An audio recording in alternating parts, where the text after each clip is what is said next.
오늘 주제는 지난번에 예고했던 대로 아시아 유니버시티에 대한 어드미션 가이드를 좀 진행을 해보려고 해요. 아시아 대학들은 뭐 국가가 워낙 많죠. 아시아에, 그죠? 그리고 지난 시간에 이제 유럽 대학에 대해서 이야기했을 때 아시아 대학들의 그 세계 대학 랭킹이 굉장히 좀 많이 올라와 있고 이런 얘기들도 좀 했습니다. 그죠? 선생님 소리 잘 들리고 있나요?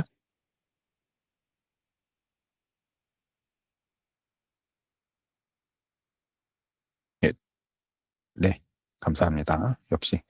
네. 자, 그래서 오늘 이제 잉글리시 스타트 프로그램을 제공하고 있는 아시아 국가들 중에서 특히 이제 일본, 홍콩, 싱가포르, 중국 이렇게 네 개 나라만 중점적으로 좀 이야기를 해보려고 합니다. 참고로 오늘 마지막 시간인 거 알죠? 네, 오늘 마지막 시간입니다. 그리고 설 끝나고 원래 2월 19일 날 ETS 토플 를 초대해서 어, 그 온라인 웨비나를 진행을 하려고 했는데 설 바로 다음 날이라 좀 시간이 좀 안 되는 부모님들이 좀 있는 것 같아요. 그래서 2월 19일 말고 2월 25일이 수요일이거든요. 그래서 수요일 날 진행하기로 했습니다. 그래서 오늘 ETS 토플 측하고 이야기를 했고요. 그리고 2월 25일 날 하는 그 배정 토플에 대한 그 가이드 및 어, 그 프로그램에 대한 안내나 뭐 이런 내용들은 GBCS 학생과 부모님들만 대상으로 진행하는 거예요. 그 외부 학생들이나 뭐 일반 다른 뭐 기관이나 이런 데서 들어오지 않습니다. 그래서 GBCS 부모님 및 학생들만 대상으로 하고 있는데 문제가 좀 있어요. 줌으로 하기 때문에 이제 접속할 수 있는 인원이 100명으로 제한돼 있습니다. 그래서 선생님이 ETS 토플 측에 이제 양해를 구해서 우선 녹화를 좀 해보려고 해요. 그 녹화가 된 부분은 이제 학생들 중에서 참여 못하는 학생들이 있을 수 있으니까, 같이 이제 좀 보고, 계정 토플에 대해서 이제, 어떻게 공부할 건지, 시험이 어떻게 채점이 되는지 등등, 여러 가지 이슈들을 좀 배워보는 시간을 갖도록 하겠습니다. 어, 오늘 처음 이야기하려고 하는 거는 아시아 대학들 중에서 왜 아시아 대학을 우리가 이제 고려해야 되는가에 대한 부분을 이야기하려고 해요. 첫 번째는 라이징 글로벌 랭킹에 대한 이야기입니다. 어제 그저께 또 한번 이야기했었죠. 그죠? 자, 굉장히 좀 많은 대학들이 세계 랭킹 50위 안에 아시아 대학들이 많이 포진되어져 있어요. 예전에는 상상도 못하던 일이죠. 어, 아시아 대학들 중에서 부동의 1위, 2위를 항상 차지하고 있었던 몇 개의 대학들이 있어요. 일본에서는 도쿄 대학이 거기 중에 하나였고, 그 다음에 이제 중국에선 칭화대랑 북경대가 이제 그 자리를 차지하고 있었고, 홍콩에서 홍콩대, 홍콩과기대 이렇게 두 개가 차지하고 있었고요. 그리고 싱가포르에서는 싱가포르 내셔널 유니버시티, 그 다음에 난양 그 공과대학 이렇게 두 개가 또 차지하고 있었습니다. 우리나라에서는 뭐 서울대 하나죠. 예, 카이스트랑 포항공대가 그 밑을 바짝 추격하고는 있었지만 그 정도 레벨까지는 도달하지 못했었어요. 그래도 이 대학들이 세계 랭킹 32, 22 이 정도까지만 올라와도 굉장히 선전했다. 랭킹이 정말 많이 올라갔다. 이런 얘기들을 평가들을 많이 했는데 금년도 랭킹에서는 아주 엄청난 변화들이 생겼죠. 그죠? 점점 올라가고 있습니다. 아시아 대학들이. 굉장히 크게 약진하고 있고 상대적으로 좀 떨어지고 있는 그러면 대학들도 있겠죠. 그죠? 전체적으로 이제 아시아랑 유럽 대학들의 약진이 조금 돋보이는 반면에 이제 미국 대학들 중에서 최상위권 대학들은 여전히 이제 흔들리지 않는 그런 강점을 갖고 있었던 반면에 중위권 대학들, 그러니까 예를 들어 중위권이라고 하는 건 여기서 미국에서 약, 한 105, 100위권에서 120위권 뭐 이 정도 되는 학교들입니다. 아니면 90위권, 뭐 80위권 이 정도 있는 학교들. 그런 학교들 같은 경우는 랭킹이 점점 세계 대학 평가에서는 조금의 이제 차별점이 좀 나타나기 시작한 거예요. 그 정도 수준의 대학들이 이제 어느 정도냐면 뭐 뉴욕 주립대학 같은 경우 가장 대표적이긴 합니다. 예, 그런 학교들이 미국 내에서 랭킹 올라갔을지 몰라도 세계 대학 평가에서는 조금 떨어지는 그런 경향성을 좀 보이고 있었습니다. 자, 그래서 이제 대학의 교육의 퀄리티 부분에서 굉장히 좀 많이 올라가고 있다라는 부분이 이제 아시아 대학의 교육에 대한 어떤 그 강점 중에 하나로 이제 평가되고 있고요. 자, 스트래티지 로케이션. 자, 이제 아시아 대학들은 크게 두 가지 이점이 있다고 생각을 해요. 첫 번째는 한국에서 지리적으로 굉장히 가깝죠. 그죠? 지리적으로 가깝다는 얘기는 여러분들한테 어떤 이슈가 터진다 하더라도 굉장히 손쉽게 부모님들이나 또는 가족들이나 또는 여러분들의 이머전시 상황에 대해서 대처할 수 있는 방법이 굉장히 많다는 거예요. 두 번째는 여기 선생님이 좀 써놓긴 했는데 Gateway to Asia Pacific Business Innovation Hub. 아시아 태평양 지역이 새로운 금융 기술에 대한 중심지로 많이 떠오르고 있잖아요. 그죠? 그런 허브 역할로서 아시아 대학들이 이런 역할들을 좀 많이 하고 있어요. 특히 태평양 지역의 아시아에서는 일본, 중국, 한국, 그리고 그 홍콩, 싱가폴, 말레이시아, 뭐 이런 국가, 인도네시아, 뭐 베트남 이런 국가들이 거기에 많이 차지하고 있죠. 뭐 대만도 이제 거기에 포함되어져 있고. 근데 그 중에서 뭐 영어로 배울 수 없는 국가들은 다 빼야 되니까 주요 국가들, 특히 선진국을 위주로 우리는 이제 대학 진학을 전략적으로 좀 보면 됩니다. 세 번째는 코스트 이펙티브예요. 가격이 뭐 비용이 그죠? 학비 부분에서 있어서 영미권 국가들, 뭐 미국, 영국, 호주, 캐나다, 뉴질랜드 이런 국가들에 비해서는 40에서 60% 이상 더 저렴하죠. 비용 자체가. 여기에 장학금도 많이 줍니다. 외국인 학생들을 계속해서 이제 뽑으려고 하는 그런 움직임도 있고요. 그래서 인터내셔널 그 학생들의 구성이 대부분의 학교들이 40에서 60%를 유지하고 있어요. 최근에 트럼프 행정부에서 미국 대학들이 외국인 비율을 15% 이하로 줄여라라고 이야기하면서 밀어붙였던 현상하고는 굉장히 다르죠. 양상 자체가 다릅니다. 그래서 각 캠퍼스에 그 아시아 대학들 같은 경우는 각 대학의 현지 학생들이 40에서 50% 정도, 외국 학생들이 40에서 50% 정도가 꾸준하게 이렇게 유지를 하고 있어요. 자, QS 랭킹 아까 요 첫 번째에서 라이징 글로벌 랭킹 부분에서 좀 설명을 했는데 밑에 박스 안에 선생님이 좀 해놨어요. 이렇게 보면 어, 1500개 플러스 대학들 중에서 567개가 아시아 대학으로 기록이 되어져 있습니다. 이 중에서 홍콩, 중국, 일본, 싱가폴 대학이 132개 대학이에요.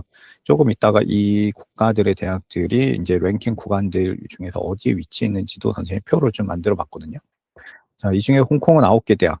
자, 9개 국립대학이 있는데, 국립대학이 전부 다 세계 랭킹 1500위 안에 다 포함되어 있고요. 일본은 무려 780여 개 대학이 있는데, 그 중에 47개 대학이 이제 포함되어져 있습니다. 싱가포르는 국립대학이 6개잖아요. 그 중에 4개가 이제 포함되어져 있고요.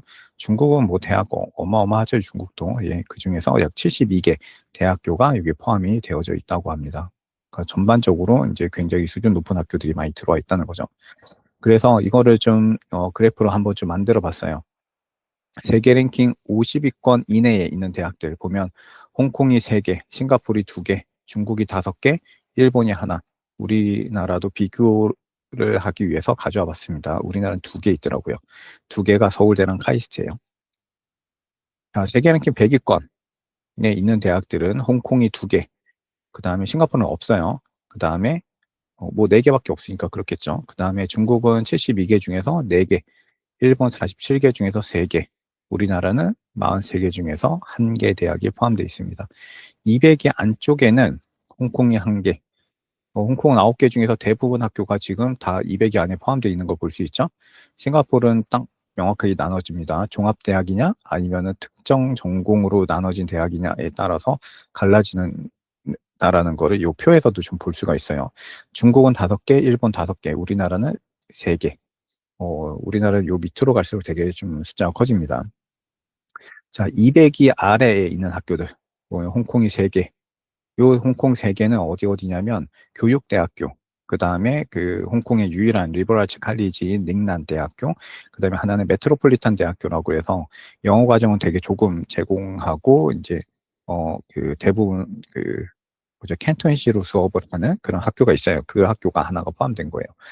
그 3개가 여기에 포함되어져 있고, 이제 싱가포르 2개는 뭐냐면, 싱가포르에 있는 경영대학 있죠. SMU. 예, 그 경영대학 하나랑, 그 다음에 SUTD라고 해서 디자인 학교가 있어요. 테크놀로지 앤 디자인 학교인데, 이제 그 테크놀로지, 디자인 요 딱 두 개 전공밖에 없는 학교거든요.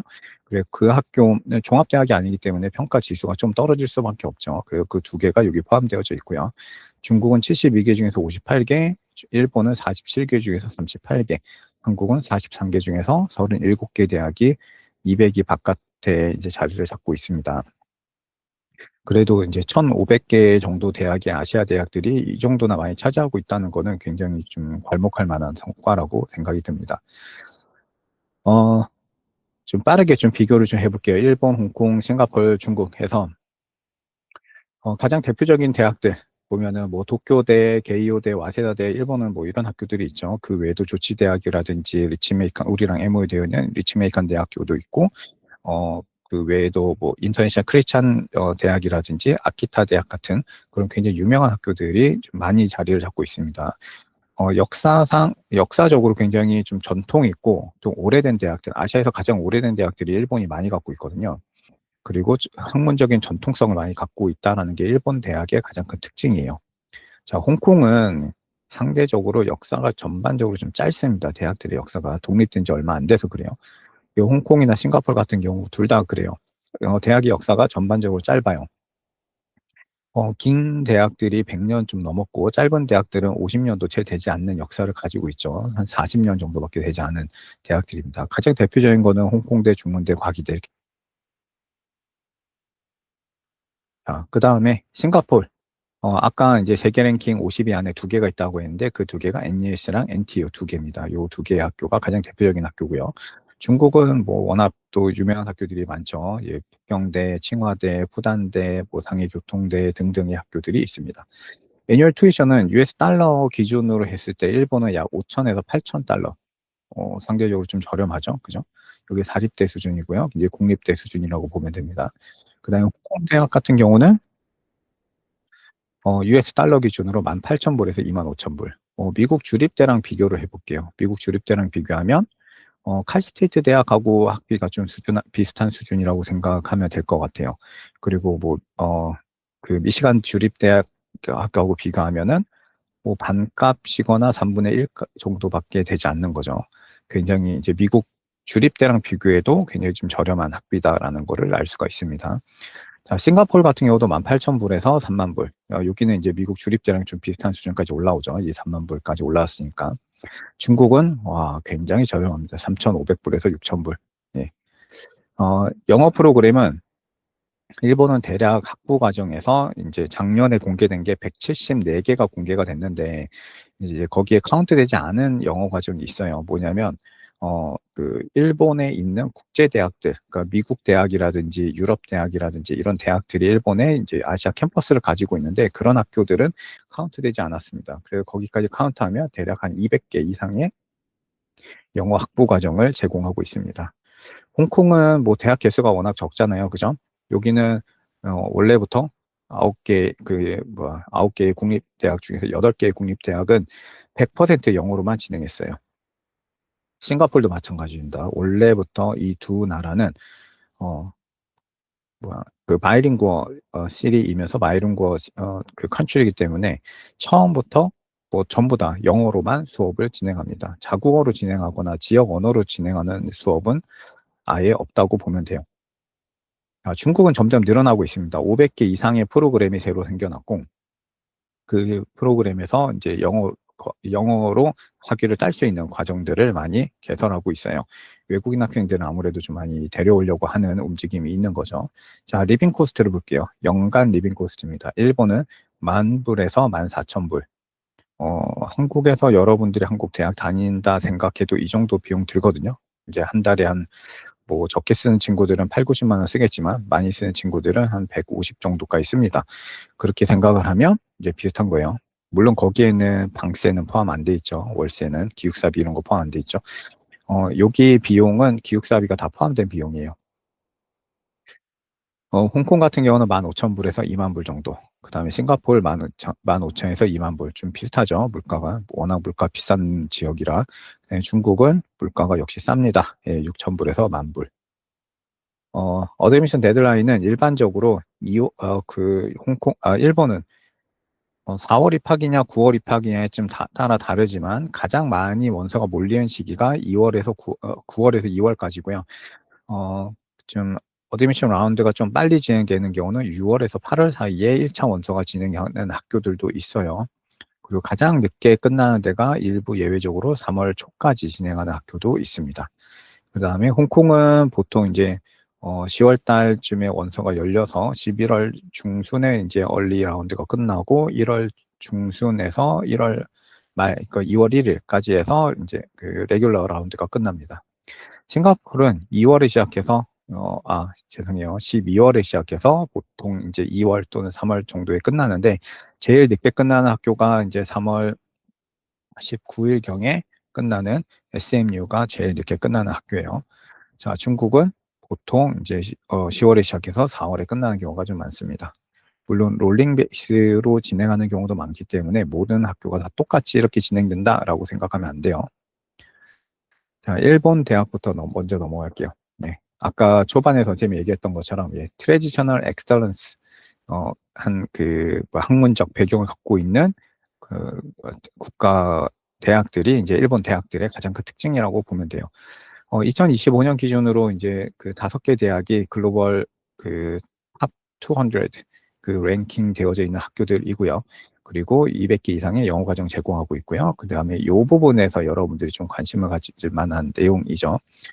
넥스트는 뭐냐면 일본의 우리나라로 치면 교육부예요. 일본의 이제 문무과학성을 영어로 줄여서 넥스트라고 부릅니다. 자, 넥스트에서 주는 일본 정부의 장학금이 있어요.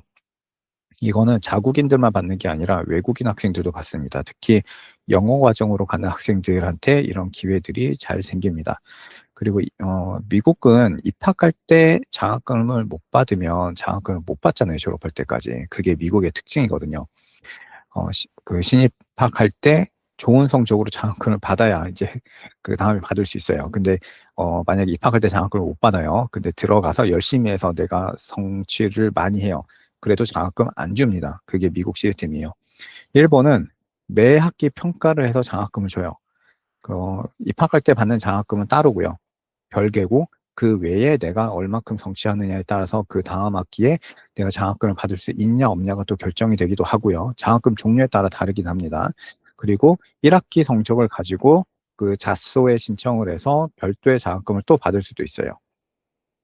그래서 최대로 받을 수 있는 게 이제 풀 투이션, 전액 그 학비로 받을 수 있고 그 다음에 리빙 익스펜스까지도 받을 수가 있어요. 이게 일본에서 주는 되게 풍부한 그런 장학 제도라고 보면 됩니다. 일본이라는 나라가 요즘 경기가 좀 어렵다고는 해도 세계 경제 대국 3위죠. 그죠? 세계에서 돈이 제일 많은 나라 3번째입니다. 그래서 교육에 투자를 굉장히 많이 해요. 네. 그렇게 투자를 많이 함에도 불구하고 일본 청소년들이나 청년들이 뭐 대학이나 대학원 진학률이 그렇게 높지 않죠. 그래서 그 돈을 외국인 유학생들이 일본에 와서 공부함으로써 일본의 학문적인 기틀을 좀 다질 수 있도록 해라. 뭐 이런 의미에서 외국인들에게도 투자를 많이 하고 있습니다. 자, 워크 비자. 자, 공부하는 동안에 그 일주일에 28시간 동안 합법적으로 일을 할 수 있어요. 아르바이트가 가능하다는 거죠. 지난 월요일 날에 얘기했을 때 유럽 대학들도 이게 가능했죠. 그래서 이제 학생들이 공부하면서 알바하면서 생활비도 벌면서 이제 공부하고 이게 가능했어요. 우리나라도 당연히 우리나라는 뭐 우리나라 학생들이니까 당연하잖아요. 그죠? 근데 미국으로 가면 알바가 불법이죠. 외국인들은 알바하면은 바로 아이스에 체포됩니다. 그래서 알바하면 절대 안 돼요. 지금 같은 시즌에. 근데 일본은 이제 합법적으로 28시간까지 일을 할 수 있어요. 굉장히 좀 많죠? 자, 문화적인 부분에 있어서 우리나라랑 굉장히 유사한 점이 많습니다.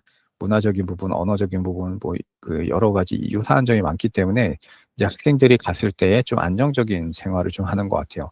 그리고 깔끔하죠. 이 클린 이 부분은 뭐 워낙 뉴스에서도 많이 다루고 다큐멘터리에서 많이 다루니까 많이 봤을 거예요. 그 사회 자체가 굉장히 이제 오거나이즈가 잘 되어져 있는 사회죠. 굉장히 시스템화 되어져 있고. 그래서 뭔가 안정감을 좀 많이 줍니다. 그리고 뭐 컬처럴 헤리티지가 되게 많아요. 그죠? 역사가 좀 깊고 그다음에 볼거리들 좀 많은 거죠. 그리고 커팅 엣지 테크놀로지, 뭐 이거는 뭐 두말할 필요가 없죠. 그죠? 워낙 유명한 그런 IT 기업들이라든지 테크놀로지 기업들이 굉장히 많습니다. 그죠? 세계에서 가장 큰 자동차 업체들 뽑으면은 뭐 일본 업체들 당연히 들어가잖아요. 그죠? 그 독일이 1등, 그다음에 일본이 2등, 그다음에 미국이 3등이잖아요. 그죠? 그래서 자동차 생산량도 많고, 그리고 선생님이 이번 주에 그 좀 흥미로운 데이터들을 좀 몇 가지를 보다가 한국과 일본의 그 기업에 대한 분포를 비교한 그 데이터를 좀 본 적이 있어요. 그거 보다가 아, 이래서 일본이 강하구나 라는 생각을 하게 됐습니다. 뭐냐면 우리나라는 뭐 삼성이나 SK나 현대 같은 큰 기업들이 앞에 선두에서 막 끌고 있고 중간에 자리 잡고 있는 중견 기업이 굉장히 좀 허약한 구조를 갖고 있거든요. 그리고 나면은 그 밑으로 하청업체들, 굉장히 영세한 기업들이 또 다수 차지하고 있어요. 그러다 보니까 이 영세한 업체들은 언제 부도가 나서 문 닫을지 모르는 항상 그런 불안불안한 상태에 있는 거죠. 일본은 삼성이나 그 SK 같은 큰 기업은 없습니다. 예전에는 도요타라든지 뭐 이런 게 삼성보다 컸는데 지금은 삼성보다 작아요. 근데 그 정도 규모는 아니지만 그래도 비슷한 규모인 거죠. 그죠? 근데 그런 기업들 말고도 중간 정도 되는 기업들, 그러니까 여기서 말하는 중간 정도 되는 기업이 이제 여러분 귀에는 좀 익숙한 기업이긴 익숙한 브랜드긴 해요. 예를 들면 미쯔비시, 아니면 파나소닉, 아니면은 그 뭐야, 그 ENC라든지 또는 어, 또 뭐가 있죠? 히타치 뭐 이런 기업들. 굉장히 이제 그 예전에 한국의 이제 그 시장을 주름잡던 그 기업들이긴 한데 지금은 다 이제 중소기업, 중간 정도 그룹의 이제 미들 사이즈 기업으로 바뀌긴 했습니다. 근데 이런 기업들이 굉장히 탄탄하게 자리 잡고 있고 굉장히 많습니다. 셀 수 없이. 그러다 보니까 우리나라랑 경쟁적인 면에서 사실 이제 수준 차이가 날 수밖에 없는 거죠. 여러분들이 그런 부분들을 경험할 수 있는 그런 기회가 있다는 거예요. 자, 그리고 자, 일본 뭐 이런 부분도 굉장히 좀 많이 익숙하죠. 그죠? 일을 굉장히 많이 하는 나라긴 하지만 대신에 도덕적인 윤리적인 부분에 있어서 굉장히 깔끔하고 뭐든지 정도를 지키는 그런 나라로 많이 알려져 있죠. 자, 프로페셔널 디벨롭먼트가 되게 잘 되어져 있는 나라이기도 합니다. 자, 그래서 일본의 가장 대표적인 5개 대학을 선생님이 한번 좀 뽑아봤습니다. 인터내셔널 학생들에게 이제 가장 유명한 학교라고 생각되는 곳을 뽑아봤어요. 첫 번째는 도쿄대학, QS 랭킹 36이고요. 교토대학, QS 세계 랭킹 57입니다. 여기는 영어 과정이 그렇게 많지 않고요. 각 대학별로 도쿄는 이제 2개의 영어 과정을 제공하고 있고, 교토가 1개의 영어 과정을 제공하고 있어요. 네, 각각 프로그램마다 뭐, 그, 17명, 14명 뭐 이렇게 뽑아요. 경쟁률이 굉장히 높고요. 여기서부터가 좀 더 실제적으로 여러분들이 지원할 수 있을 만한 학교죠. 일본의 사립대 넘버1 대학이죠. 와세다 대학교. 총 영어 과정이 지금 6개를 제공하고 있습니다. 실즈, SPSE, 타이지, 그다음에 J컬피, 그다음에 SFSE, SCSE 뭐 이런 식으로 해서 총 6개의 영어 전공을 제공하고 있어요. 이 2개가 공과 및 자연과학 대학이고요. 여기는 전공자유학부, 여기는 정경학부, 여기는 이제 정치, 사회 뭐 이쪽 학부고요. 여기가 정경학부고, 여기는 문화학부라고 보면 됩니다. 그다음에 게이오 대학교는 2개의 영어 과정을 제공해요. 기가랑 펄입니다. 여기가 이제 그 정치 경제 계열이고요. 죄송해요. 여기가 이제 그 정치 경제 뭐 이런 계열이고 여기가 사회학 계열입니다. 네, 소피아 대학교. 이제 일본어로는 조치 대학교라고 하는데 우리나라에서는 서강대학교나 성균관대학교랑 비슷한 수준에 있는 학교다라고 보면 됩니다. 일본에서 가장 유명한 가톨릭 계열의 대학교예요. 여기는 총 3가지의 전공을 제공합니다. FLA라고 하는 전공 자유학부, SPSF라고 하는 요 전공은 여기 SPSE 와세다이 또는 게이오의 펄 요거랑 같은 전공이라고 보면 돼요. 그 다음에 FST 요거는 공과대학입니다. 그린 사이언스랑 테크놀로지를 배우는 곳이에요. 이 외에도 굉장히 그 유명하고 좋은 학교들이 좀 많이 있는데 뭐 페이지에 다 쓸 수는 없으니까 가장 대표적인 학교만 몇 개 가져와 봤습니다. 자, 이제 아카데미 리콰이어먼트를 좀 볼게요. 자, 우리 학교 졸업장 당연히 필요하죠. 하이스쿨 디플로마 12학년을 졸업했다라는 걸 증명해야 됩니다. SAT는 적어도 1350점 이상, ACC는 적어도 26점 이상의 성적이 필요합니다. 이게 지원 자격이다라고 보면 돼요. 그럼 합격하려면 어떻게 해야 되나요? 네, 합격하려면 점수 당연히 더 높아야겠죠. 자, 우리 학교는 EJU는 여러분들 신경 안 써도 돼요. EJU로 대학 갈 학생들이 우리 학교에서 없기 때문에 이건 무시해도 됩니다. 그 다음에 영어 성적. 토플 79점. 이것도 지원 자격을 얘기하는 거예요. 이 성적으로는 절대 붙지 못합니다. IELTS도 6.0 이상이면 지원할 수 있다. 라고 되어져 있고요. 타임라인은 여기 보는 바와 같아요. 이거는 27학년도 입학을 기준으로 해서 선생님이 한번 좀 적어본 거예요. 구체적인 일정은 대략적인 일정을 적어놓은 거기 때문에 구체적인 일정은 나중에 선생님하고 상담하면서 방향을 잡으면 될 겁니다. 자, 여기서 이제 프로 팁스 for Japan application 해서 좀 써놨는데 여러분들이 반드시 알아야 될 부분이긴 해요. Start early. 좀 빨리 시작하는 게 항상 좋아요. 일본 대학들의 원서가 굉장히 좀 복잡합니다. 매뉴얼을 보면 매뉴얼에 정말 자세한 것까지 다 기록되어져 있어요. 각 문서에 예를 들어 페이지를 번호를 달아야 되면 페이지 번호는 어느 공간에 달아야 된다. 뭐 이런 식으로 되어 있거든요. 오른쪽 위에 해야 된다든지 아래에 해야 된다든지 또는 이름을 꼭 써야 된다든지 이름이 들어가면 안 된다든지 아니면 여백은 어떻게 해야 된다. 폰트는 어떻게 해야 된다. 스페이스는 어떻게 잡아라. 온갖 게 다 잡혀 있습니다. 굉장히 일본스럽게요. 그래서 여러분들이 좀 빨리 시작을 하는 게 좋아요. 그래야지 이 멀티플 더큐멘트를 준비할 때 이런 프로세스를 하나씩 놓치지 않고 진행할 수가 있습니다. 자, 그리고 맥스트 아까 설명했는데 맥스트 스칼라십, 자소 스칼라십 이런 것들도 여러분들이 눈여겨볼 필요가 있어요. 그래서 내가 과연 풀 펀딩을 받을 수 있는가 아니면 하프 펀딩을 받을 수 있는가 또는 어느 정도의 펀딩을 받을 수 있을까 이런 것들도 좀 고민해 볼 필요가 있습니다. 마지막 요거는 뭐 GBCS 졸업하고 이제 일본 넘어가기 전에 일본어를 미리 공부해 두면 좋겠죠. 네. 자, 홍콩으로 가겠습니다. 자, 홍콩은 자, 키 하이라이트 5개의 굉장히 유명한 학교가 있습니다. 글로벌 탑 100 대학교 안에 5개가 무려 포함되어져 있죠. 여기 있는 학교들이에요. 주로 GBCS 학생들이 주로 지원하는 학교들이죠. 그죠? 여기서 6번째 학교가 홍콩 베프티스트 대학교인데 BUHK 이렇게가 이제 6번째 학교고요. 여기가 이제 200위권에 있어요. 우리나라로 치면 아까 이제 소피아 대학교가 서강대랑 비슷하다고 했는데 서강대가 여기랑 비슷한 수준의 학교다라고 보면 됩니다. 홍콩은 100% 잉글리시로 배우는 학교들이고요. 그리고 인터내셔널 허브의 역할을 많이 하고 있죠. 그죠? 게이트웨이로서 이제 파이낸셜 부분 또는 비즈니스 부분 또는 테크놀로지 부분 이런 부분에서의 게이트웨이로 아시아랑 서방 국가, 그러니까 이스턴 벨트랑 웨스턴 벨트를 좀 연결하는 그런 역할을 하는 곳이 바로 홍콩입니다.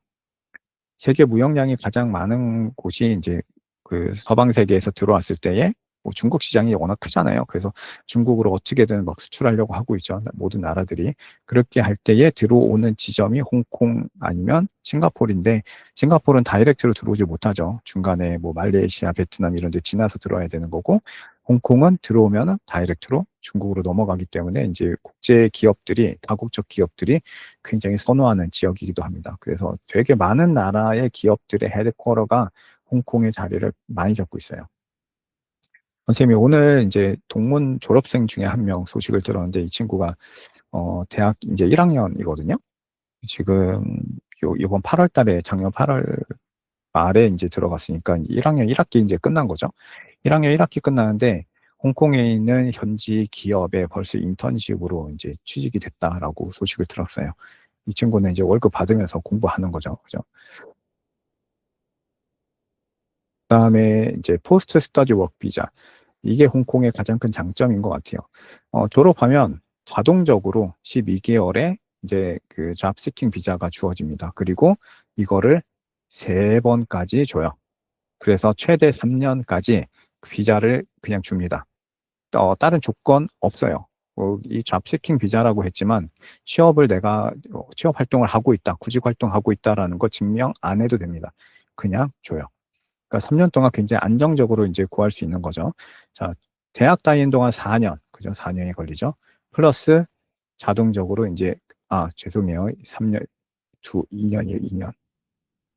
2년 주고, 플러스 여러분들이 만약에 인턴을 하면서 1년을 보내요. 그러면 도합 7년이 되죠.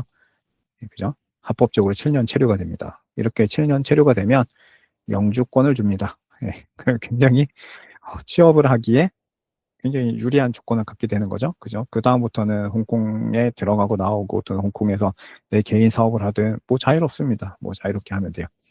자, 어드밴티지. 자, 랭귀지 배리어가 거의 없어요. 최근에는 중국 본토에서 사람들이 많이 와서 일을 한다고 해요. 그래서 그 사람들은 대부분 이제 작은 소상공인으로서 일을 하거든요. 식당이라든지 작은 그 스토어 같은 데에 이제 그 있는 건데 그런 데서는 뭐 영어가 잘 안 통하는 데도 있긴 하더라고요. 근데 어지간한 데서는 뭐 있는 그런 메이저한 곳에서는 사실 영어가 안 통하는 곳은 없는 것 같아요. 자, 국적 90개국 이상에서 온 학생들로 이제 각 캠퍼스의 대학이 구성되어져 있습니다. 굉장히 좀 다양한 학생들이 구성되어져 있고, 자, 커리어 어퍼튜니티 굉장히 좀 다양하게 되어져 있어요. 그래서 자, 여기서도 이제 메이저 멀티내셔널 프레젠스라고 선생님이 써놨는데 굉장히 다국적 기업들이 많이 들어있다 보니까 멀티내셔널 그 컴퍼니들 안에서 여러분들이 다양한 국적의 사람들과 같이 일할 수 있는 그런 기회가 있어요. 아시아에서 어떻게 보면 이런 환경을 갖고 있는 곳이 선생님이 볼 때는 싱가포르하고 홍콩이 유일합니다. 다른 데는 그 자국민들의 비율이 굉장히 높아요. 근데 이 두 곳은 자국민 비율과 외국인 비율이 적어도 50 또는 그 50% 이상을 차지하고 있는 것 같아요. 이제 홍콩 같은 경우는 싱가포르보다 더 그런 국제적 외국인들의 취업 환경이 외국인들이 각 회사에 취업되어 있는 비율이 더 높긴 하죠. 자, 그리고 이지 트래블. 뭐 여행하기 되게 쉽죠. 우리나라는 뭐 그죠? 이게 비자 없이 자유롭게 왔다 갔다 할 수 있고요. 그리고 홍콩 같은 경우는 아시아 어느 지역을 가더라도 굉장히 가까운 거리 안에 위치해 있어요. 혹시 이걸 아나요? 이제 홍콩이 중국에 귀속되어져 있잖아요. 그래서 그 어떤 부모님이 그걸 물어보더라고요. 홍콩에 가면 이제 홍콩이 영국 땅으로 있다가 이제 중국에 반환되고 나서 이제 홍콩이 너무 중국화가 돼서 중국인들이 치고 넘친다라는 얘기를 들었다. 뭐 그래서 이제 홍콩이 안전하냐? 뭐 이런 질문들을 들은 적이 있어요. 근데 재미있는 사실은 이제 중국인들이 이제 홍콩으로 올 때 자유롭게 올 수 있을까요? 못 옵니다. 그럼 중국인들이 홍콩에 어떻게 오나요? 비자를 받아야 돼요. 그 중국 내에서 범죄 기록이 없다라는 거를 소명해야 돼요. 범죄 기록이 있는 중국인들은 홍콩으로 못 넘어옵니다. 비자 발급 대상이 안 돼요. 자, 그래서 홍콩으로 오는 중국인들은 홍콩에 거주할 수 있다라는 비자를 받고 오는 거고 그 비자는 유효기간이 있어요. 그 유효기간이 끝나면 다시 본국으로 돌아가야 돼요. 그 정도로 되게 까다로워요. 심지어 재밌죠? 우리나라 사람들은 홍콩 갈 때 비자 없이 가잖아. 근데 중국 사람들은 자기 땅이라고 여기는 홍콩 가는데 비자를 받아야 돼. 재밌죠? 네, 그래서 이제 홍콩이 어떻게 보면은 이제 좀 안전한 이유가 이제 그런 이유들이 있는 것 같아요. 가장 유명한 학교로는 이 5개 학교가 있습니다. 자, 금년도에 발표난 거 보면 홍콩대학교 어마어마하죠? 세계 랭킹 11위. 네. 우리나라 서울대학교는 언제 여기까지 올라오나요? 네. 그날이 오길 기다려 봅니다. 홍콩대는 메디신, 러, 비즈니스, 그 외 사이언스 또는 요즘은 이제 AI 데이터 뭐 이런 것들까지 해서 굉장히 좀 유명해졌고요. 중문대학교 차이니스 유니버시티 오브 홍콩이죠. 세계 랭킹 32위입니다. 서울대보다 좀 높죠. 자, 여기서 유명한 건 비즈니스, 소셜 사이언스, 그 외에 메디칼 굉장히 좀 유명하고요. 그리고 이제 호텔 관광학 이런 것도 유명하고 엔지니어링, 사이언스 이런 거 되게 유명합니다. 홍콩 과기대. 여기는 뭐 아시아의 가장 좋은 공과대학 2개 중에 하나죠. 세계 랭킹 44위예요. 자, 44위면 이제 서울대학교가 요 사이에 위치해 있거든요. 네. 그러니까 좀 비슷한 거죠. 카이스트보다 좀 높은 학교입니다. 여기는 뭐 공과대학이니까 엔지니어링, 그다음에 컴퓨터 사이언스 뭐 이런 거 당연히 유명하겠고 엔지니어링 분야는 모든 전공이 다 유명합니다. 그 외에 비즈니스 분야 중에서는 파이낸스 분야가 특히 유명해요. 여기가 요즘 핀테크 때문에 이제 파이낸스 플러스 테크놀로지를 묶은 그런 전공이 좀 유명하고요. 그다음에 시티 유니버시티 홍콩, CTU는 세계 랭킹 63위예요. 금년도 발표 기준으로는. 여기는 컴퓨터 사이언스 기반의 공과대학에서 시작한 학교예요. 그래서 공대가 좀 유명하고요. 업대가 또 유명합니다. 그리고 베터너리 사이언스, 수의과가 되게 유명해요. 수의과는 미국의 코넬 대학교랑 같이 연계 학위 과정 하고 있죠. 그리고 이제 여기에 이제 법대 같은 경우는 영국의 런던 대학교랑 같이 돼 있을 거예요. 그래서 CTU에서 졸업을 하면 영국에서 변호사로 활동할 수 있습니다. 네, 폴리유. 여기도 이제 이름에서 나온 것처럼 폴리테크닉 대학이니까 공대가 되게 유명한 학교예요. 특히 이제 건설공학과, 기계공학과, 그다음에 에어스페이스 뭐 이런 공학과가 되게 유명하고요. 주로 하드웨어 관련된 그런 공대들이 유명합니다. 여기도 이제 54위, 세계 랭킹 54위고요. 여기가 현재 우리나라 카이스트랑 비슷한 정도의 랭킹에 올라와 있어요. 들어가려면 기본 조건이 이렇습니다. SAT는 1350 이상 돼야 지원이 가능하고 ACT 같은 경우는 30점 이상 정도 돼야 이제 지원이 가능하다라고 보면 되고요. 탑티어 대학들, 여기서 말하는 탑티어는 이제 홍콩에 있는 가장 좋은 3개 대학을 얘기해요. 그 정도 가려면 SAT 1450 이상, 그 다음에 ACT 33점 이상이라고 보면 되겠고요. AP 스코어에 대한 기준이 있습니다. 2개에서 3개 과목 반드시 해야 되고요. 각각 4에서 5점을 받아야 돼요. 영어는 이제 79점이 지원 자격이라고는 되어져 있는데 실제로는 합격이 안 됩니다. 보통 합격하는 정도는 토플 93점, IELTS 6.5 이상이라고 보면 되고요. 자, 엑스트라 커리큘러 액티비티나 퍼스널 스테이먼트 굉장히 중요하기 때문에 대학에서 강조하는 부분입니다. 처음에 얘기했던 것처럼 9월 달에 원서를 시작해서 대부분 1월 15일이면 대부분 대학이 끝나요. 그리고 나면 나머지 요 기간 동안에 내가 어느 대학 갈 건지를 정하고 이제 9월 달에 학기가 시작하는 구조입니다.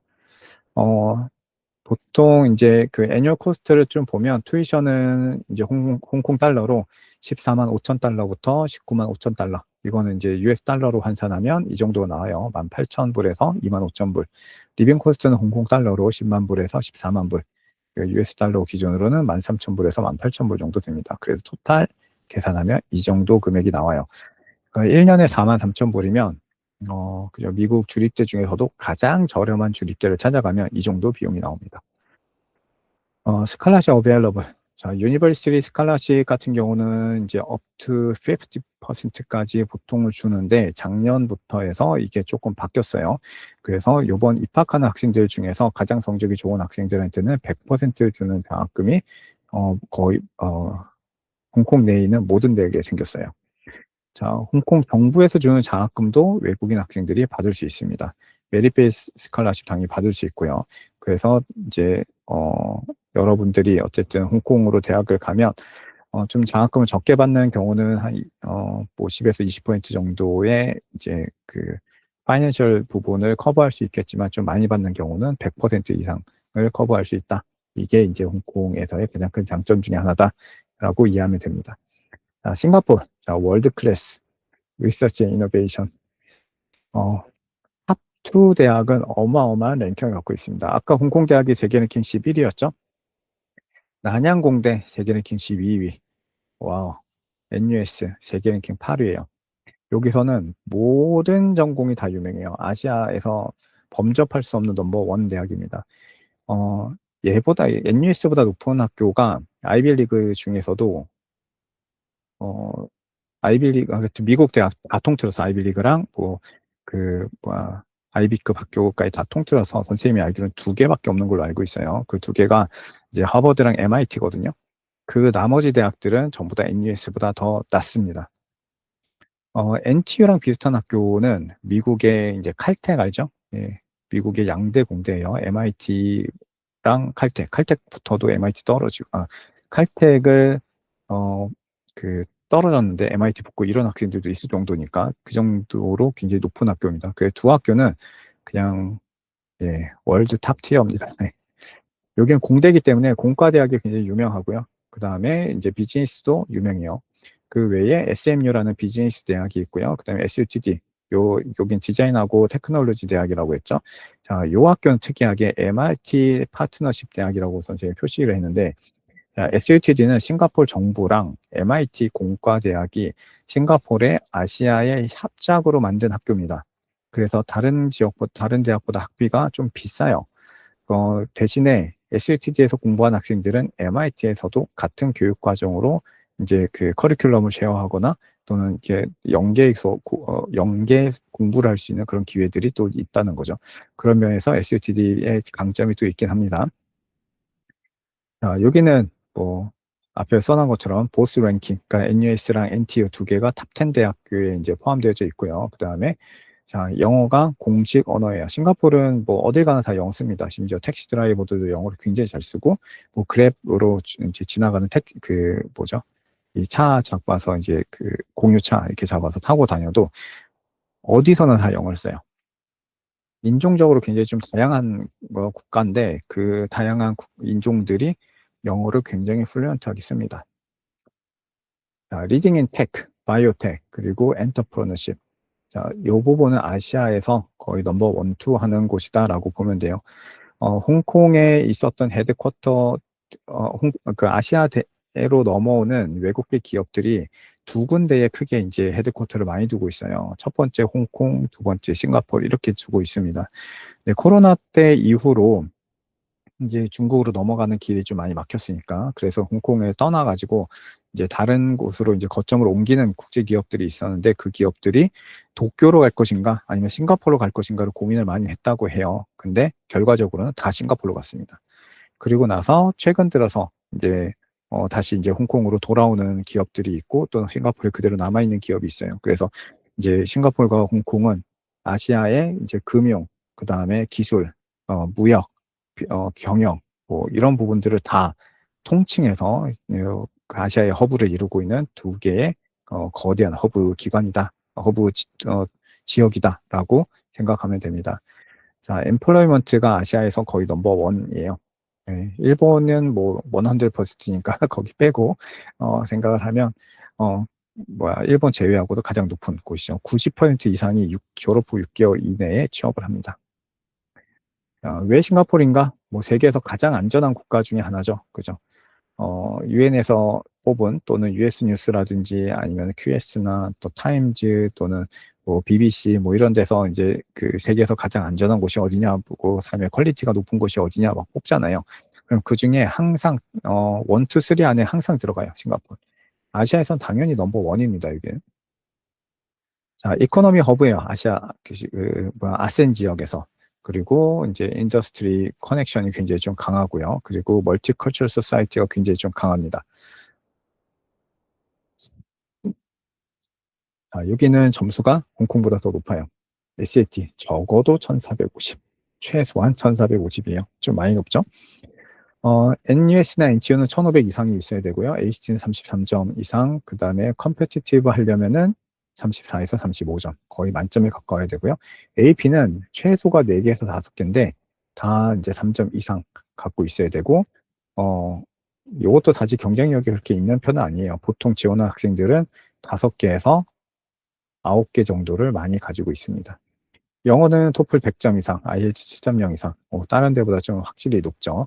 자, 그 다음에 이제 그 스트롱 아카데미 레코드, 이거는 각 학교에서 내가 속한 학년에서 적어도 10% 상위 10% 안에 들어야 그래도 지원할 수 있다 정도로 해석하면 됩니다. 어플리케이션 타임라인을 한번 쭉 읽어보세요. 네, 보통 10월 달에 시작해서 이제 끝나는 시점이 이제 2월 달 정도고요. 3월 중순에 이제 마지막 원수 있다고 했죠. 그리고 3월, 5월 사이에 인터뷰 있고요. 이건 개별 인터뷰인데 조금 인터뷰가 어렵습니다. 싱가포르는. 자, 인터내셔널 학생들은 학비를 조금 더 많이 내겠죠. 그죠?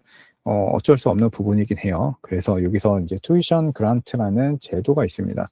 일반적으로 이제 싱가포르에서 대학에서 국립대학에서 공부할 때는 내야 되는 학비가 US 달러 기준으로 22,000불에서 41,000불 정도 되거든요. 미국 주립대학 수준이라고 보면 돼요.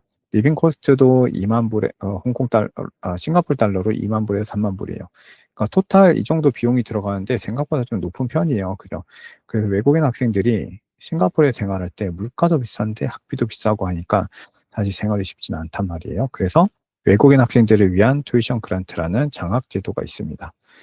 이거는 싱가포르 정부에서 신청한 학생들에게 제공해주는 장학 제도고요.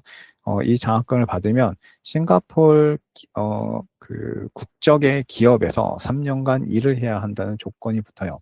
이게 족쇄같이 느껴질 수 있지만 다른 한편에서는 졸업한 이후에 3년간 취업이 어느 정도 개런티가 된다는 면도 생각할 수 있는 거죠.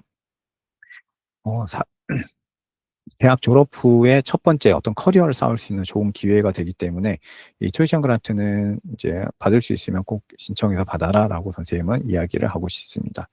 그 외에도 이제 그 성적 우수 장학금이라든지 뭐 다른 기회들이 있긴 합니다. 우리나라는 요 지역에는 포함되지 않기 때문에 이제 요건 해당이 안 되는데 인터내셔널 학생들을 위한 별도의 장학금 제도가 있기는 해요. 뭐 많지는 않습니다. 싱가포르는 대부분 튜이션 그란트로 커버를 하기 때문에. 자, 중국으로 넘어갈게요. 이제 중국은 글로벌 탑 20 안에 두 개의 대학이 포함되어 있어요. 중국의 양대 산맥이죠. 북경대랑 칭화대. 500개 이상의 이제 그 영어 그 학위 과정이 제공되어져 있고요. 그게 200여 개 대학에 이제 널리 퍼져 있습니다. 학비가 여기는 싸다는 게 제일 큰 장점이에요. 그죠? 그리고 장학금 제도도 굉장히 잘 돼 있다라는 게 이제 중국으로 갈 경우에 가장 큰 장점입니다. 우리나라 대학보다 싸요. 여기서 공부하면. 예. 그 한국의 거의 그 국립대학 다니는 수준 정도? 예, 또는 그것보다 조금만 더 내면 될 거예요. 그리고 생활비까지 다 더하면 사실 국립대학 다니는 것보다 좀 더 쌉니다. 중국은 이제 세계에서 두 번째로 큰 경제 대국이기도 하죠. 그러면서 이제 테크 섹터이기도 합니다. 그래서 스템 분야라든지 비즈니스 또는 차이니스 스터디스 뭐 이런 부분이 당연히 강세를 띠고 있고요. 최근 들어서는 외국인 학생들도 굉장히 빠르게 늘고 있어서 중국 내에 이제 영어 쓰는 외국인 학생들 또는 분명 외국인인데 이제 중국어를 사용하고 있는 외국인들 뭐 굉장히 많이 볼 수 있더라고요. 가장 대표적인 이제 영어 프로그램을 사용하고 있는 이제 그 상위권의 학교들을 보면 북경대 세계 랭킹 14위, 칭화대 세계 랭킹 20위, 뭐复旦대 세계 랭킹 32위, 그다음에 저강대학교가 세계 랭킹 49위, 상하이 교통대. 요거는 우리 지난번에 세 번째 클래스였나? 그때 설명회 한번 했었죠. 우리 동문이 와서. 세계 랭킹 47위. 이게, 여기가 이제 그, 서울대랑 카이스트 사이쯤에 있는 학교네요. 그죠? 그 외에도 뭐, 시안, 지하통, 리버풀 대학교, 뭐 이런 학교들도 있습니다. 입학할 때는 뭐 당연히 고등학교 졸업장 필요하겠고, 최소가 3.0인데, 요거는 조금 낮은 대학인 경우에 해당이 되고요. 좀 높은 학교들은 대부분 3.5에서 3.8 이상을 요구합니다. SAT를 요구하는 케이스에서는 1200점 이상을 요구하는데, 요 부분은 워낙 중국에 대학이 많잖아요. 그래 편차가 되게 심해요. 그래서 최소가 1200이다라고 잡아놨지만 SAT가 실제로 필요 없는 학교들도 있고요. 이거를 요구하는 학교들도 있습니다. 영어는 80 이상, 요거는 최소 점수예요. 그러니까 80 이상은 무조건 있어야 돼요. 그리고 이제 중국어는 굳이 필요 없고요. 그리고 예, 이제 다른 나라보다도 이제 헬스 이그잼에 대한 체크가 좀 더 심한 나라이긴 합니다. 학비는 아까 보여줬던 것과 같고요. 그 다음에 리빙 코스트가 연간 4,500에서 7,500불. 예, 한국에서 생활하는 것보다 훨씬 싸요. 식비도 싸고, 뭐, 여러분들이 스타벅스를 가면 딱 대번에 느낍니다. 한국 스타벅스에 반값도 안 돼요. 예. 그래서 이제 생활하다 보면은 뭐 굉장히 좀 저렴하게 이제 그 여러 가지 생활의 어떤 서비스를 좀 받을 수 있는 그런 곳이기도 합니다. 자, 어, 예, 다음 슬라이드로 가서 네, 중국에서 이제 그 풀리 영어로 가르치는 학교들을 선생님이 몇 개 정보를 좀 가져왔어요. 지난번에 설명회 때 상해 교통대학 설명할 때 이제 그 글로벌 칼리지 얘기했었죠. 여기도 100% 영어로만 수업하는 학교이고요. 그 외에 외국 대학인데 중국에 들어온 학교들이 있습니다. 그래서 그 중국에 들어왔을 때는 독립적으로 못 들어오기 때문에 중국에 있는 지역 학교랑 같이 연계해서 들어오는 경우가 많거든요. 대신에 이 학생들은 그 들어온 그 나라의 그 국적의 학위를 받습니다. 예를 들어서 첫 번째 듀크 대학교. 듀크 대학교 알죠? 예, 미국의 아이비급 학교입니다. 미국 내에서 랭킹 한 8위에서 10위 정도 하는 학교죠. 자, 듀크 대학교는 이제 쿤산 지역의 우한 그 대학이랑 같이 조인해서 들어왔어요. 그래서 듀크 쿤산 유니버시티라고 해서 DKU라고 부릅니다. 여기서는 2년간 쿤산에서 공부를 하고 나머지 2년은 미국으로 넘어가서 듀크 대학교에서 공부를 하게 되는 프로그램이에요. 자, NIU 상하이. 자, 이거는 뭐 NIU 대학 알죠? 그죠? 미국의 30위권에 있는 워낙 유명한 대학교죠. 자, NIU 대학교가 화동사범대랑 같이 해서 이제 들어와 있어요. 요거는 그냥 이름만 빌린 거고 실제로는 그냥 NIU 대학교가 상하이에 캠퍼스를 그냥 갖고 있다라고 보면 됩니다. 세 번째는 시안교통 리버풀 대학교예요. 이건 영국의 리버풀 대학교가 들어온 건데 리버풀 대학교는 영국의 러셀 그룹 대학교예요. 영국의 아이비리그라고 불리는 학교입니다. 이 리버풀 대학교가 독립적으로 못 들어오기 때문에 시안 지하통하고 같이 들어온 거예요. 실제로는 시안 지하통하고는 전혀 관련이 없는 학교입니다. 그냥 리버풀 대학교예요.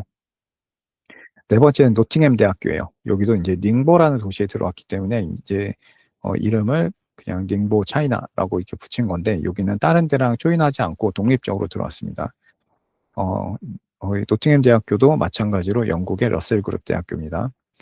다섯 번째는 베이징 노멀 유니버시티, 홍콩 베프티스트 유니버시티, 유나이티드 인터내셔널 칼리지. 이름이 엄청 길죠.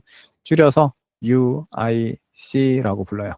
그래서 이 UIC 대학교는 중국 주하이, 그러니까 광저우 바로 옆에 있는 주하이라는 관광도시에 자리를 잡고 있고요. 여기도 100% 영어로 배우는 학교예요. 여섯 번째는 아시아 유럽 비즈니스 스쿨인데 AEBS라고 불러요. 여기는 이제 그 프랑스 대학이거든요. 여기가 프랑스 비즈니스 스쿨하고 화동사범대가 같이 조인해서 들어온 거고요.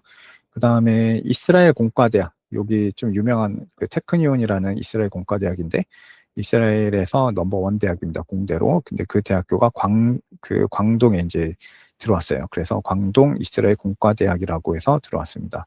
그리고 여기는 SILC 비즈니스 스쿨. 요거는 시드니 대학교랑 조인해서 들어온 학교입니다. 결국 여기도 시드니 대학교예요. 예. 그리고 버밍햄 대학교가 여기 우한 대학교랑 같이 조인트해서 들어왔는데 여기도 그냥 버밍햄 대학교라고 보면 됩니다. 열 번째는 중문대학교 홍콩. 이 중문대학교 이제 선정 캠퍼스죠. 이거는 하나의 이원화가 아니라 확장 캠퍼스예요. 그래서 교수진, 학위, 뭐 심지어 시험 문제까지 다 똑같아요. 그다음에 홍콩 과기대가 광저우에 또 다른 캠퍼스를 하나 갖고 있어요. 그래서 이런 데로 가면 홍콩으로 가는 것보다 학비가 좀 저렴해져요. 네. 자, 대표적인 필드를 볼게요. 엔지니어링, 컴퓨터 사이언스, 주로 공대 계열 같은 경우에 일본은 교토대학, 와세다, 리츠메이컨, 나고야 이런 학교들이 대표적인 학교고요. 홍콩은 홍콩과기대, 중문대, 폴리텍, 그 다음에 CTU가 대표적이고 싱가포르는 NUS, NTU, 중국은 칭화대, 저강대, 그 다음에 상해교통대 이런 데가 좀 유명합니다. 각각의 전공별로 이런 유명한 학교들을 따로 이렇게 좀 빼봤어요. 여러분들이 필요한 학생들은 화면 캡처하거나 아니면 사진 찍어서 좀 보면 좋을 것 같습니다. GVCS 학생들을 위한 타임라인을 한번 좀 만들어 봅니다. 자, 2027학년도 입학하는 기준으로 해서 한번 좀 봤어요. 자, 10학년 학생들은 자, 굉장히 좀 많이 찾아봐야 돼요. 이제 10학년 올라간 학생들 같은 경우는 대학에 대해서 진짜 많이 찾아봐야 되고요. 찾아보는 정도에서 그치는 게 아니라 할 수 있다면 학교를 방문해서 보면 가장 좋습니다. 방문할 여력이 안 된다? 그러면 학교에 찾아오는 그 컬리지 비짓 그 세션들을 많이 하잖아요. 페어를 우리가 자체적으로 열기도 하고 대학들이 많이 찾아오기도 합니다. 선생님은 벌써 이제 대학들이 독일, 미국 또는 그 홍콩, 그 일본 등등의 그 국가에 있는 대학들이 벌써부터 26학년도 이제 3월달, 4월달 이 일정을 잡고 있어요. 그래서 그런 일정이 있을 때 적극적으로 참여해서 이제 그 대학의 정보를 얻고 그 설명에 참여하면 대학들이 그 네임 리스트를 받아요. 그 네임 리스트를 받는 거는 단순히 나에게 메일링 리스트를 만들어서 이메일을 나에게 쏘주는 그런 역할만 하는 건 아닙니다. 거기에 이제 이런 세션에 참가한 학생들의 이름을 다 확인하거든요. 어떤 학교에 누구, 어떤 국가에 어떤 학교에 누구, 몇 학년, 뭐 이런 식으로 다 기록을 해놔요. 그리고 전산에 그걸 기록해 놨다가 그 학생이 실제로 그 학교에 지원을 하잖아요. 그러면은 다 비교를 해봅니다. 그리고 이 학생은 세션을 8번 참여한 학생이야. 그만큼 우리 학교에 관심이 굉장히 많은 학생이었어. 그러면은 다른 학생보다는 이 학생을 우리가 뽑아야겠어. 이제 그런 생각을 갖게 되는 거예요. 결국 이거 뭐냐면 어필하는 과정이에요. 대학교에 나라는 존재를 어필하는 거예요. 어필을 많이 해서 대학이 나를 충분히 각인이 되면 내가 대학에 선발될 가능성이 높은 거죠. 자, 11학년은 표준시험, 을 실제로 응시하는 때예요. 자, 준비하는 때가 아닙니다. 응시하는 때예요. 자, 11학년 때는 시험을 봐서 결과를 만들어야 되는 시기이기 때문에 자, 그러면 결과를 만들어내려면 언제 이거를 준비해야 돼요? 10학년 때 해야 돼요. 또는 9학년 때. 그 90학년 때 준비를 안 해놓으면 결국은 11학년 때 요 시험을 준비를 해야 되는 시기가 오거든요. 그러면은 시험을 11학년 때 봐서 결과를 만드는 게 아니라 12학년 때 결과를 만들어야 되고 그러면 원서 쓰는 시기가 점점 뒤로 늦춰지고 또는 내가 원하는 학교가 아니라 원하지 않는 학교를 어쩔 수 없이 써야 되는 그런 상황에 놓이기도 합니다. 자, 여름 때는 12학년 같은 경우 여러분들의 대학 리스트를 파이널라이즈 해야 돼요. 그리고 에세이 드래프트 반드시 써야 됩니다. 그리고 가을 학기 때 이제 9월에서 12월 사이에 원서 제출해야 되죠. 그죠? 그리고 내년 봄에는 비자 프로세스를 시작해야 돼요. 여러분들이 이제 그 밸런스드 리스트라고 해서 선생님이 좀 써놨는데, 자, 리치 타겟 세이프 학교들의 리스트를 좀 잡아야 돼요. 근데 아시아 쪽에 관심 있는 학생들 같은 경우는 여러분들이 믹스 컨트리스, 이거 가능하다는 얘기예요.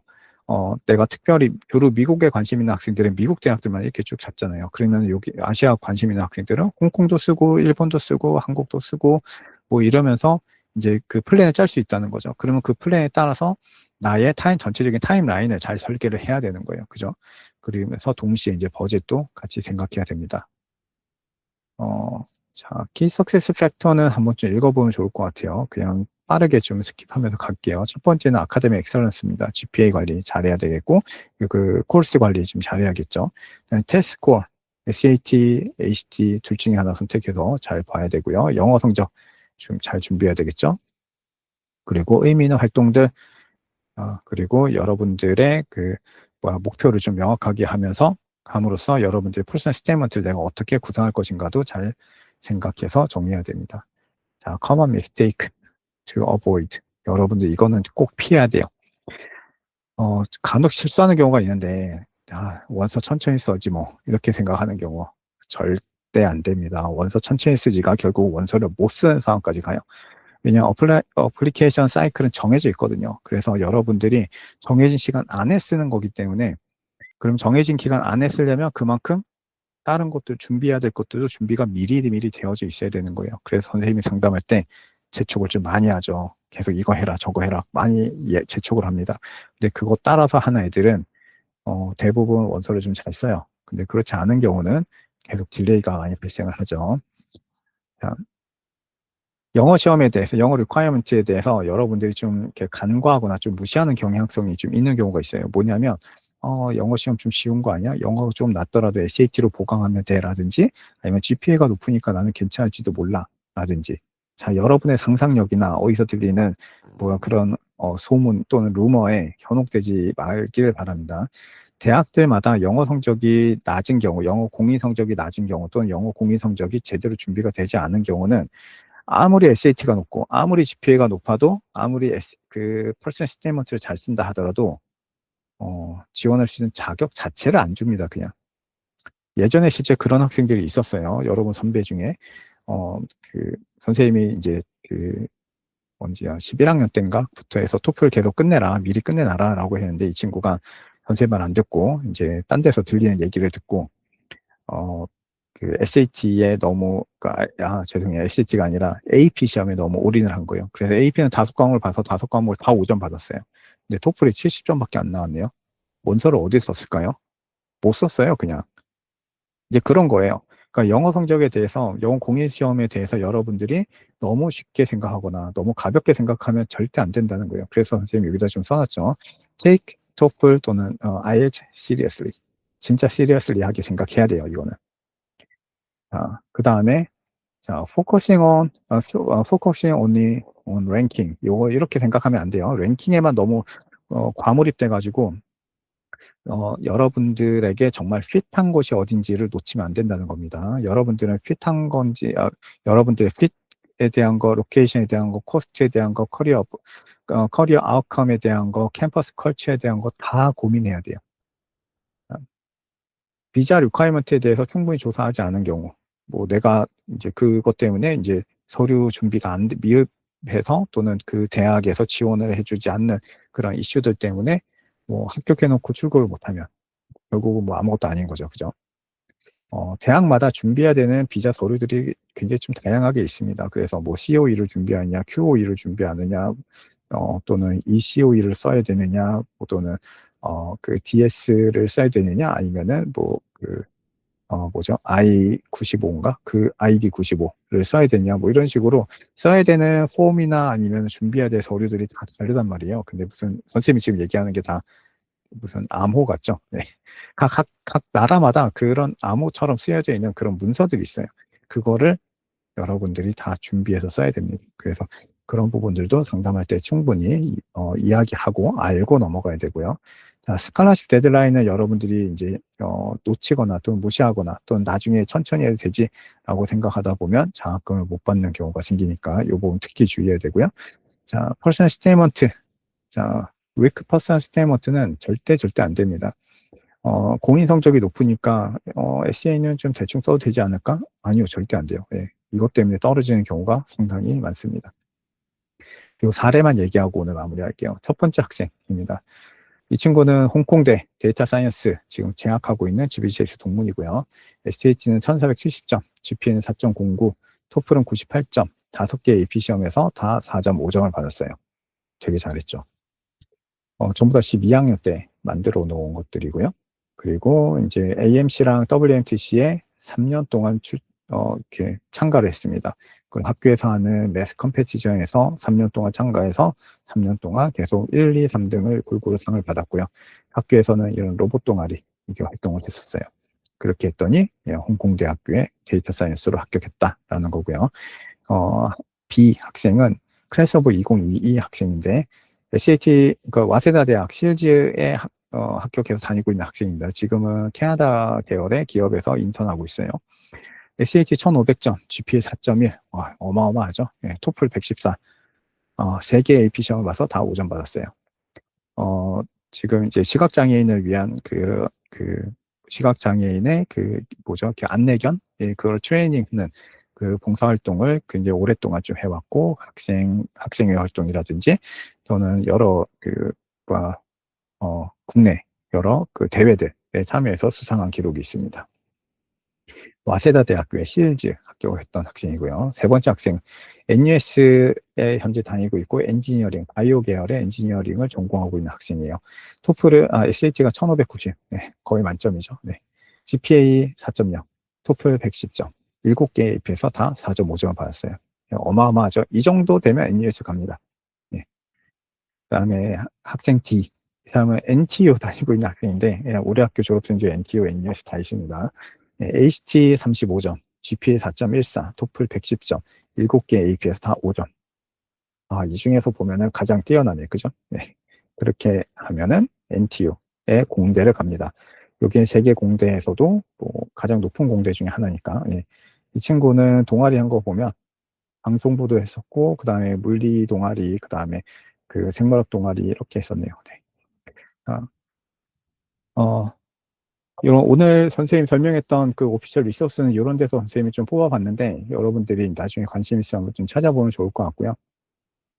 학기가 시작하고 나면, 오늘 이제 컨설팅 시청한 학생들이니까, 여러분들은 선생님들하고 담당 선생님들이 배정이 되잖아요. 그러면은 교육기획단에 와서 또는 교육기획단에 바로 찾아오기 어려운 학생들 같은 경우는 학교에 담임 선생님이든 아니면 학교에도 카운슬러가 있으니까 선생님 찾아가서 상담 약속을 먼저 잡으세요. 그리고 이제 이렇게 부끄러워하거나 또는 피하지 말고 상담을 자주 할 수 있도록 하면 좋습니다. 그리고 학기가 시작되면 여러분들은 5개에서 8개 정도의 대학을 구체적으로 조사를 하기 시작하세요. 그리고 SAT, ACT 당연히 해야겠죠. 그 다음에 토플, IELTS 다 시험에 대해서 등록을 미리 해놓으세요. 그리고 이제 대학 설명회, 이제 부지런히 좀 참여하고요. 그리고 동문들도 만날 수 있으면 만나서 정보를 좀 얻길 바랍니다. 남은 방학 기간 동안에 여러분들 좀 잘 준비하고, 그래서 어 그 이제 개학까지 한 2 주밖에 안 남았잖아요. 그죠? 그 기간 동안에 남은 시간 충실하게 여러분들의 그 잠재력과 능력을 좀 키울 수 있는 시간이 되고 그랬으면 좋겠습니다.